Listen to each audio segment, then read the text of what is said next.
উপদেষ্টাদেরকে দেখেছি খুনিদেরকে পুনর্বাসন করার বক্তব্য দিতে। আমরা সেই সব উপদেষ্টাদেরকে মনে করিয়ে দিতে চাই, ছাত্র জনতার অভ্যুত্থানের মধ্য দিয়ে আপনি উপদেষ্টা হয়েছেন। সুতরাং যখন কোন বক্তব্য দিবেন, আপনার সামনে যেন 5ই আগস্টের গণভবনের চিত্রটা মাথায় থাকে। আপনার সামনে যেন 5ই আগস্টের পার্লামেন্টের চিত্রটা মাথায় থাকে। যারা স্বৈরাচারকে পুনর্বাসন করতে চায়, যারা খুনি হাসিনাকে পুনর্বাসনের মতো বক্তব্য দিতে চায়, আমরা ছাত্র জনতা যেভাবে তাদেরকে উপদেষ্টা বানিয়েছি, ঠিক একইভাবে গদি থেকে ছুড়ে নামাতে আমরা দ্বিধা করব না। আজকের এই মঞ্চ থেকে আমি 3টি দাবি জানাতে চাই। 1 নম্বরে, যারা খুনিদেরকে পুনর্বাসন করার জন্য ব্যাকস্টেজে মেকানিজম করছেন, আপনাদের এই প্লটিং এর আমরা 20 দাঁত ভেঙে দিব।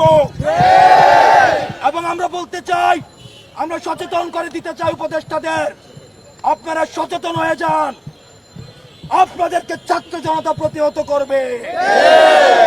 সুতরাং খুনিদেরকে পুনর্বাসন করার কোন ধরনের চিন্তা আপনারা করবেন না। আমার 2 নম্বর আহ্বান মিডিয়া ভাইদের প্রতি, গণমাধ্যমের সাথে আমাদের সৌহার্দ্যপূর্ণ সম্পর্ক, আমাদের তাদের সাথে সৌহার্দ্যপূর্ণ সম্পর্ক ছিল, আছে এবং থাকবে। আমাদের আন্দোলনকে সার্বজনীন করার ক্ষেত্রে গণমাধ্যমের অবদান অনস্বীকার্য। এই ফ্যাসিজমকে উৎখাত করতে গণমাধ্যমের ভূমিকা অনস্বীকার্য। কিন্তু আমরা দেখতে পাচ্ছি কিছু কিছু গণমাধ্যম খুনিদের পুনর্বাসনের ষড়যন্ত্রে লিপ্ত হচ্ছে। আমরা আপনাদেরকে হুঁশিয়ার করে দিতে চাই, আমরা আপনাদেরকে আহ্বান করতে চাই, আপনারা জনতার কাতারে নেমে আসুন। অথবা দেখা যাবে অনেক গণমাধ্যম কর্মীরা শেষ দিকে এসে তাদের বুমের মধ্যে তাদের যে মাইকটি থাকে সেখানে তারা নেম প্লেটটা লাগিয়ে জনতার কাতারে নেমে আসতে পারেনি। সুতরাং আপনাদের জন্য সেই ভবিষ্যৎ না হয়। সর্বশেষ বলতে চাই, আন্তর্জাতিক অপরাধ ট্রাইব্যুনালে খুনি হাসিনাকে প্রধান আসামি করে এবং অন্যান্য যারা তার সহযোগী ছিল, এই ফ্যাসিজমের যারা ফুল সোলজার ছিল, তাদেরকে আসামি করে এই অন্তর্বর্তীকালীন সরকারের কাছে আমরা দাবি করছি, খুনি হাসিনাকে আসামি করে আন্তর্জাতিক অপরাধ ট্রাইব্যুনালে মামলা দায়ের করতে হবে।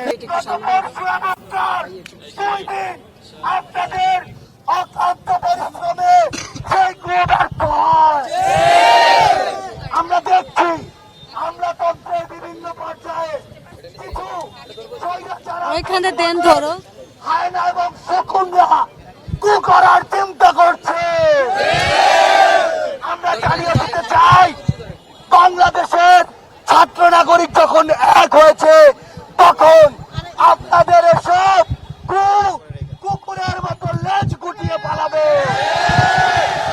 আমরা আপনাদেরকে বলে দিতে চাই, যখনই প্রয়োজন হবে আমরা ডাকবো আপনাদেরকে, আপনাদের রাস্তায় নেমে আসতে হবে। যতবার এই আশঙ্কা হোক, আমরা ঐক্যবদ্ধ ভাবে সকল কু দমন করব।